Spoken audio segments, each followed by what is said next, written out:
Ya, aduh, saya ini kangen melihat tiga-tiganya ini ya, kumpul-kumpul lagi, tetapi mohon maaf pagi hari ini masih daring untuk COVID-19. Tapi Mudah-mudahan yang kangen pasti, juga sama Sapa Indonesia Pagi ya, Bang? benar. Tapi yang pasti, Kang Pipin sudah siap-siap kelihatannya, sudah lari-lari kecil. Karena bajunya sudah warna putih, pakai jas. Mungkin sebentar lagi juga akan ada di sana juga barangkali. Wow, Bang Eriko, siap dipanggil, Kang Pipin?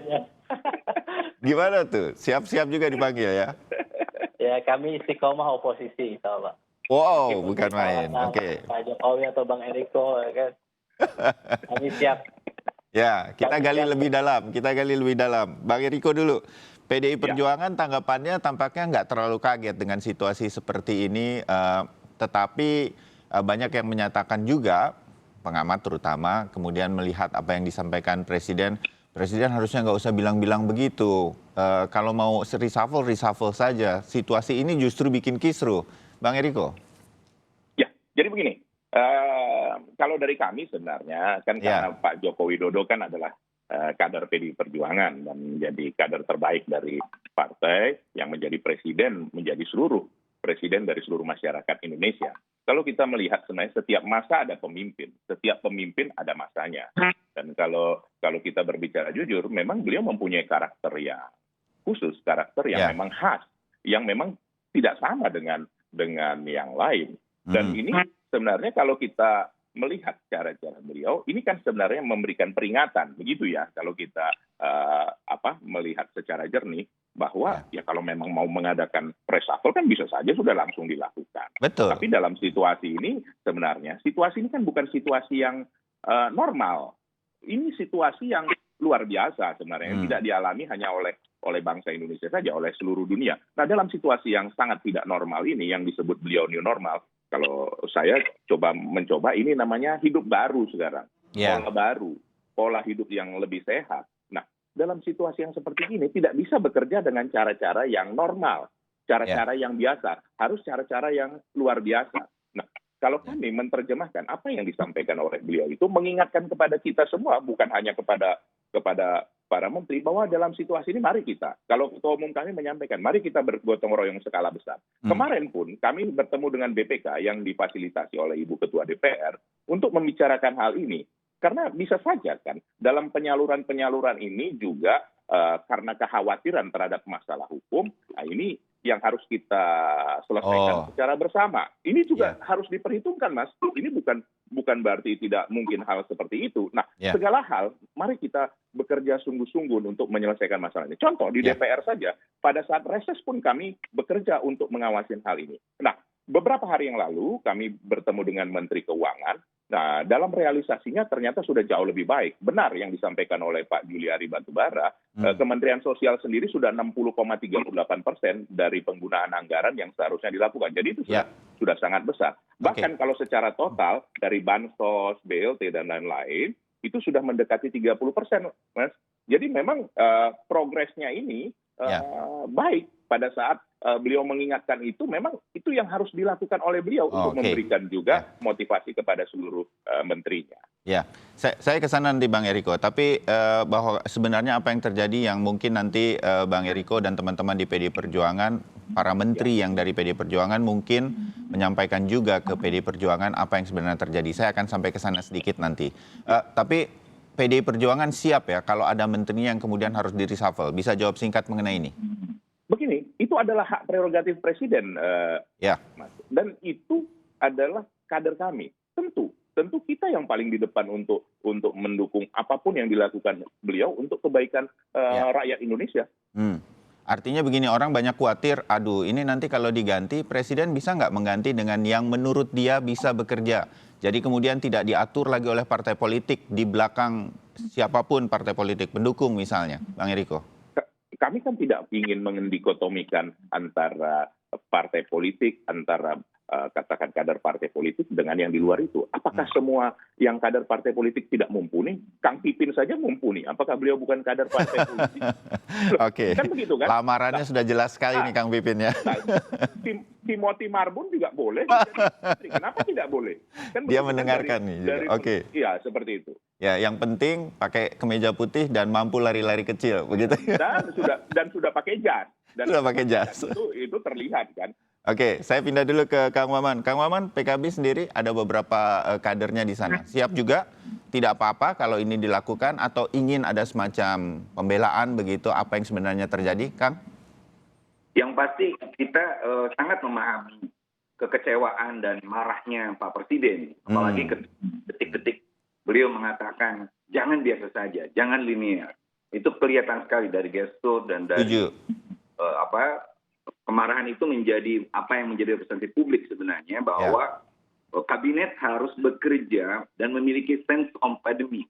Itu yang saya katakan di DPR ketika ada satu kementerian yang menjadi mitra kami di Komisi 8, itu mengajukan anggaran yang sama sekali tidak merepresentasikan persiapan menghadapi pandemi ini secara keseluruhan. Maka saya bilang, ini berbeda dengan apa yang dikatakan Presiden. Semua kementerian harus terlibat dalam menghadapi virus COVID-19 ini.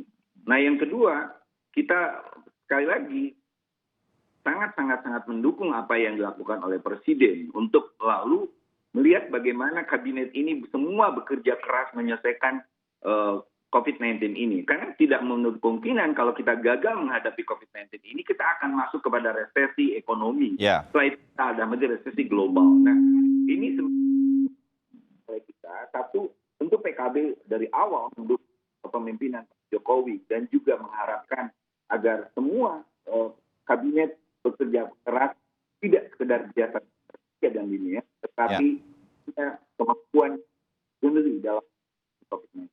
Ya, Kang Maman, Anda melihat ini nggak sih, bahwa kemudian di dalam pidato tersebut yang dipublikasikan memang ada beberapa sorotan, misalnya kepada Kementerian Kesehatan, Kementerian Sosial, tetapi kan sebetulnya kabinet bekerja tidak satu persatu seperti itu, tetapi ada komunikasi di antara kabinet. Apalagi ini pandemi COVID-19 ini orang bilangnya krisis multidimensi begitu. Apa ini juga kurangnya kabinet saling berkomunikasi di dalam sehingga kemudian kurang kompak begitu? Anda melihat ini atau situasinya seperti apa sih? Saya berkata di forum Kompas ini, Mas Bayu, bahwa persoalan selesai Pak Jokowi dari mulai awal apalagi periode kita ini, pertama adalah validasi data. Nah, kita melihat bahwa data tidak sinkron, sehingga ini Komisi 8 bukan master dengan keuangan, dengan sensor, dan sebagainya untuk mensinkronkan itu, validasi data itu. Nah, yang kedua, memang kita koordinasi dan komunikasi antar lembaga itu masih seperti juga Pak Jokowi mengambil alih sesuatu yang itu bagiannya menteri. Nah, saya setuju Bang. Secara keseluruhan sebenarnya menteri-menteri itu sudah berjalan dan harapannya kita punya waktu sampai Desember. Saya lihat, saya cek termasuk juga ngundang beberapa bupati wali kota. Penyaluran bansos itu sebenarnya udah on the track. Dan ini diharapkan untuk apa? Untuk tetap dijaga sehingga betul-betul koordinasi ini menjadi sangat penting. Nah, yang ketiga baru adalah semua harus menempatkan diri punya sense of pandemi yang kuat gitu. Jadi jangan sampai ada kementerian yang tidak ada hubungannya dengan COVID-19. Salah. Semua kementerian itu punya hubungan yang erat menghadapi virus corona. Ya, kalau Bang Eriko mengatakan sebenarnya sudah ada capaian-capaian, Kang Maman juga sudah mengatakan begitu. Saya percaya Anda karena Anda menjadi kolega dari para kementerian di DPR RI begitu, di komisi masing-masing. Lalu apa yang membuat Presiden sampai merasa kok belum terjadi apa-apa begitu, Kang Maman? Ya, kalau saya melihat bahwa ini aja iramanya belum pas karena publik lihat misalnya ada yang disebut dengan tsunami bansos. Jadi begitu banyak kucuran bansos, tetapi datanya nggak jelas sehingga ada orang yang dapat dana bermacam-macam, tetapi ada yang belum. Yang kedua, semua harus diarahkan untuk persiapan secara berkesinambungan, bukan hanya sekedar reaktif, tetapi harus proaktif. Bukan hanya sekedar parsial, tetapi juga harus sistematis. Nah, saya melihat pidato Presiden arahnya ke sana, bahwa kita ini kabinet adalah satu irama, visi misinya hanya visi misi Jokowi, Presiden. Yang kedua harus jangan hanya setelah nunggu ada reaksi dari publik, ada belum dapat, tapi semua harus bekerja. Dan ini Jadi kemudian sekali lagi menjadi kemudian bahwa kita masih dibelenggu oleh sebuah birokrasi, masa birokrasi yang copy paste, birokrasi tidak jalan, sepertinya sudah bagus, tetapi mesin bawahnya itu betul-betul masih birokrasi lalu yang sangat jadul, kuno, padat, dan itu yang harus kementerian berani menganggap. Baik, ya. Baik, Kang Maman, nanti kita sambung lagi sedikit sambil memperbaiki sedikit audio atau suara dari Kang Maman. Kang Pipin, saya minta tanggapan Anda sebagai yang kemudian berada di luar begitu. Saya ingatkan nih, jangan salah jawab, nanti Bang Eriko berubah haluan. Kang Pipin, silakan. Apa yang Anda lihat? Saya menghormati ya marah jengkelnya Pak Jokowi. Ya. Karena itu sebetulnya marah dan jengkelnya rakyat Indonesia. Bagaimana yang PKS sebagai partai oposisi, insya Allah istiqomah sampai 2024 begitu ya, untuk mengawal, untuk menyuarakan aspirasi masyarakat. Makanya saya kira penting adanya partai oposisi yang tidak begitu mudah memberikan apresiasi, puja-puji, kemudian dukungan. Padahal sebetulnya ada banyak persoalan di penanganan COVID di era kepemimpinan Pak Jokowi ini. Saya kira kalau bagi kami, ini kan aneh begitu. Beliau tiba-tiba 31 Maret menetapkan Perpu COVID, kemudian kurang lebih 3 bulan kemudian, beliau 18 Juni menyampaikan kejengkelan, kekesalannya. Gitu. Bagi saya orang Sunda, saya bertanya, naon wungkul atuh Pak Jokowi? Jadi selama ini ngapain aja Pak Jokowi? Karena sebagai presiden, kalau saya ditempatkan seperti Pak Jokowi, seharusnya beliau bisa day by day, kemudian membuat satu krisis center atau war room, ruangan kerja khusus dengan para Menko dan juga dengan para menteri terkait, Mensos, Menkyu, kemudian menteri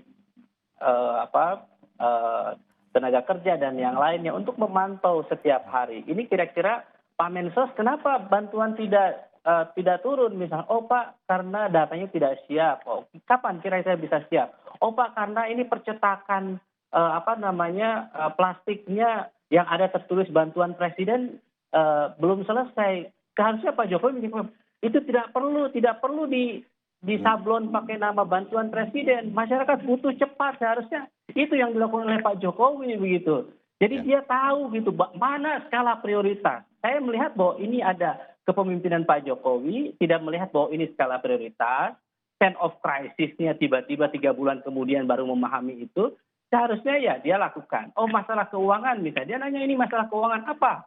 Ada isu bahwa ini karena BI tidak mencetak uang, panggil atau jumpai, datangi BI. Ayo kita bangun semua pejabat negara, menteri untuk sama-sama aware bahwa dampak pandemi corona ini kepada semua warga masyarakat.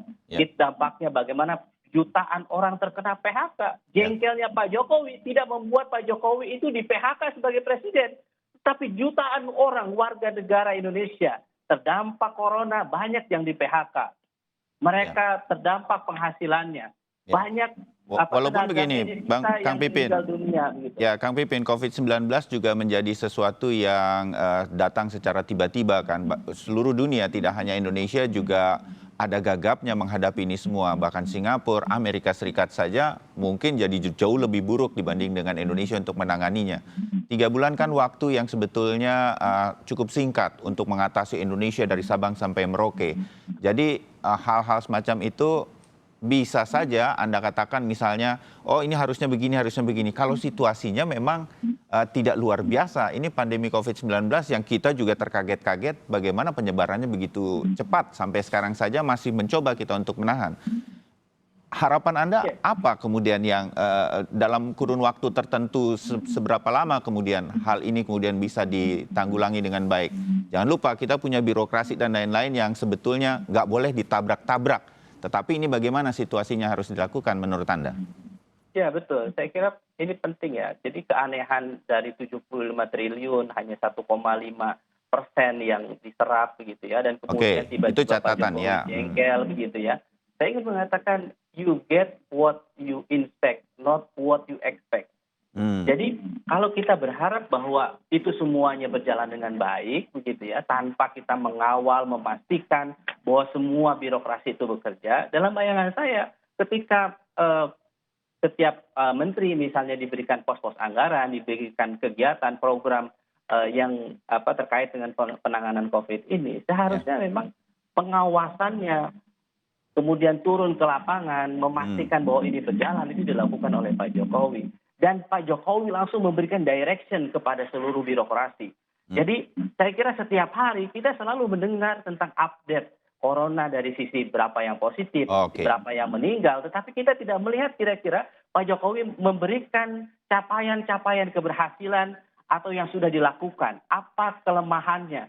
Kalau ada kesalahan atau tidak sesuai target, Pak Jokowi meminta maaf. Meminta dukungan seluruh masyarakat. Jadi leadership ini tidak hanya membuat aturan, perpu COVID, kemudian sekonyong-konyong itu seakan-akan sudah selesai tugasnya Pak Jokowi. Tidak demikian. Pak Jokowi juga harus mengarahkan, dia harus menginspirasi bahwa dia harus membangun sense of crisis-nya tidak hanya kepada para menterinya, tetapi kepada para birokrasi yang ada di bawah dan kepada setiap warga negara. Saya kira itu titik tekan yang ingin kami sampaikan. Bangun skala prioritas, apa yang menjadi kepentingan dalam waktu dekat itu. Baik, ini jadi masukan. Ada catatan bahwa ada sesuatu yang belum tercapai, padahal dana sudah ada, sudah diberikan. Memang itu menjadi salah satu garis bawah yang nanti akan segera dijawab usai jeda dari Kang Maman dan terutama Bang Eriko dari PDI Perjuangan. Tetap bersama Sapa Indonesia.